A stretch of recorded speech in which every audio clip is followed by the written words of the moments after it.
Bonsoir, Christian Ferrand, je suis le président de l'ASL du Gabu qui regroupe les 12 copropriétés du Gabu. Le quartier du Gabu, il a été fait en 87, comme tout le monde s'en souvient. Et je vais vous dire ce que M. Crépeau, dont la parole est d'or, disait de ce quartier 10 ans après sa construction. Les commerçants disent que leurs loyers sont trop chers, et ils ont raison. Moi, je suis très heureux de l'architecture du Gabu, mais le tort qu'on a eu, c'est de se laisser embarquer avec des promoteurs qui ont géré leur affaire de telle façon qu'ils ont eu des prix de sortie bien trop importants. L'affaire aurait pu être sauvée si on avait pu réaliser le projet hôtelier, le centre de remise en forme, parce qu'il y avait aussi un spa à côté.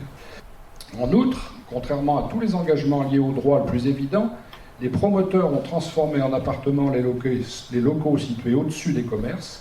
C'était totalement interdit par la Convention qui prévoyait d'en faire des bureaux, et le prix du Gabu a été fixé moyennant le fait que jamais il n'y aurait de logement à l'exception des commerçants habitant au-dessus de leurs magasins. Ça, c'est le constat, le triste constat que M. Crépeau tirait du Gabu en 97, 10 ans après sa construction.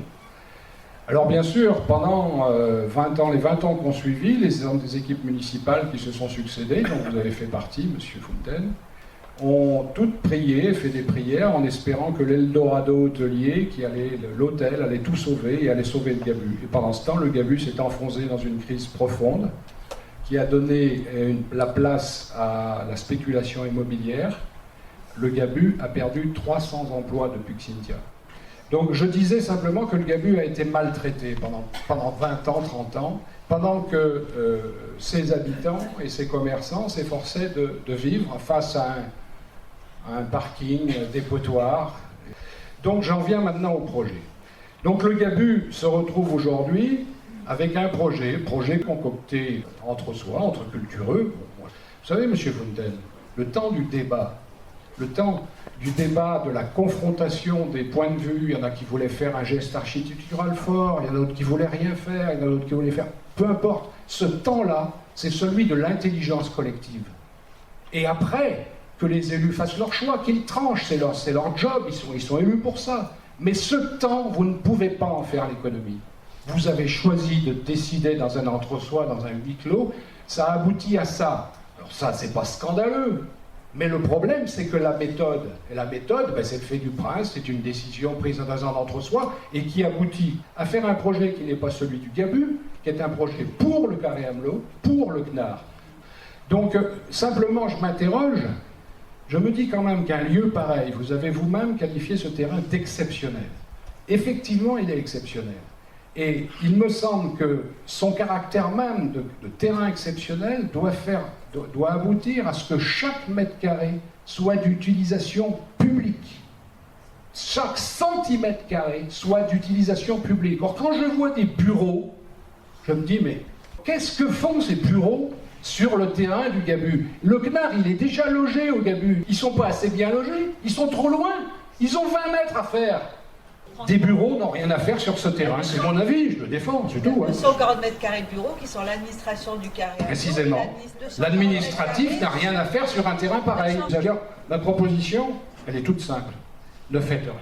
Rasez ce qu'il y a à raser, c'est-à-dire conserver la maison du notaire puisqu'elle est classée, conserver le deed, etc. Et surtout conserver l'arbre qui est en face de l'atelier. Surtout, parce que les arbres, ils mettent du temps à pousser. Et raser le reste, et le CNAR et le Carré Amelot pourront nous proposer leur création culturelle, que nous irons voir avec plaisir, avec grand bonheur, sous une structure foraine, un chapiteau. Et puis quand il n'y aura pas le chapiteau, eh bien il y aura le moule frite du quartier. Et quand il n'y aura pas le moule frite du quartier, il y aura vos bateaux, monsieur, pour le salon du Grand Pavois. Et puis ensuite, il y aura le salon de la machine agricole. Enfin bref, ça vivra. Et le mi-oeil comme le mail auront droit de citer sur ce terrain qui aujourd'hui, excusez-moi, est confisqué au Rochelet.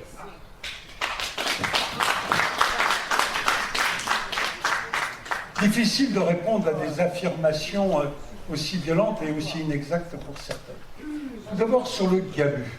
Simplement de dire que je vois le Gabu renaître. Tout d'abord parce que l'action publique, sur le côté du nord du bassin, on a revitalisé tout l'espace en le rénovant dans le cadre du PAPI, avec un travail extrêmement fin et précis, avec tous les commerçants. Et puis je regarde le côté sud, qui était un côté qui ne vivait pas très bien il y a quelques années. Je vois aujourd'hui de plus en plus de monde venir se promener tranquillement sur tout le côté sud du Gabut. Alors ne dites pas que le Gabut s'effondre, je le vois revivre. Je vois les investisseurs dans le domaine du cafetier, de la restauration, de l'animation sous toutes ses formes, revenir sur le Gabut. À partir du moment où on a supprimé le parking, eh bien là on est sur un espace qui revit. 240 000 personnes qui sont passées, qui ont plaisir à s'y retrouver, c'est devenu un lieu de rencontre des Rochelais. Maintenant, vous dites qu'il ne faut rien faire. Ah, vous savez comment ça se termine quand on ne fait rien. Ça donne des squats. Et je vous vois le premier hurler, mais la mairie ne fait rien, ces bâtiments commencent à être squattés, dégradés. Il n'est pas question de ne rien faire sur ce site. C'est inconcevable. Ce site, il doit être géré, il doit être aménagé. Et contrairement à ce que vous affirmez, eh bien, ces espaces-là ont été gérés, bien sûr, en échange. On ne va pas faire un espace pour le Carré Emelot ou pour les arts de la rue, eh bien, sans échanger avec eux. Ils ont des contraintes. Il y a les contraintes liées à l'espace, et cet échange a été fructueux, il a été long. Ce travail d'échange, il n'est pas terminé. Aujourd'hui, nous sommes dans une étape importante. Nous allons avoir, dans quelques temps, un permis de construire. Ensuite, il y aura le temps de l'expertise, et notamment de l'avis des Bâtiments de France. Quand ce permis sera accepté, il y aura le temps des recours. S'il y en a qui souhaitent faire des recours et bloquer le projet, ils ont cette possibilité juridique. Ensuite, c'est le juge qui fixera si le permis est conforme à la réglementation ou pas. Pour nous, on est scrupuleusement dans toutes les lignes de ce qui est autorisé sur cet espace. Et puis ensuite viendra le temps d'un chantier qui prend environ 2 années. Vous dites, je veux un espace public. Ben, c'est rigoureusement ce que nous présentons. Nous représentons là un espace totalement public. Vous dites que le CNAR, ce n'est pas un espace public. Allez voir les machines à Nantes, comment ça a dynamisé tout le quartier à Nantes. Allez voir à Brest, le fourneau à Brest. Il est sur le port de Brest. Là, il y a du passage. Parce que ça passionne les enfants, ça passionne les familles, que de voir des géants se construire. C'est ça pour nous la ville. C'est aussi des arts de la rue qui se construisent, des gens qui passent, qui demandent tiens, qu'est-ce que ça va être, quel événement va être fait avec le CNAR. C'est un espace de partage, c'est un espace pour une vie collective où on se retrouve, on se donne rendez-vous. C'est déjà le cas aujourd'hui. Vous parlez d'un arbre, ben, je vais vous donner une bonne nouvelle, il est conservé. Ce bel arbre, il est conservé. Donc, je dirais, soyez positifs. J'écoute tout ce que vous dites. Nous écoutons ce que vous dites. Mais les contributions sont toujours intéressantes. Mais tout à l'heure, vous avez dit ça s'est fait dans l'entre-soi. Combien il y a eu de personnes aux Assises de la Culture? Environ. Plus de 500 personnes sont venues. Mais la culture, ce n'est pas des cultureux, comme vous l'avez dit maladroitement. C'est nous tous. Chacun pratique ou il fait de la culture à sa manière. Je dirais 500 personnes qui ont dit ben voilà vers quoi on pourrait aller. On a essayé d'en tirer la quintessence. Il y a sûrement des améliorations à faire. Les Assises de la Culture ont été une richesse inouïe et nous amènent à faire des propositions qui sont la conséquence. Moi, je vous invite pour contribuer. Des réunions publiques, on en fait tout le temps.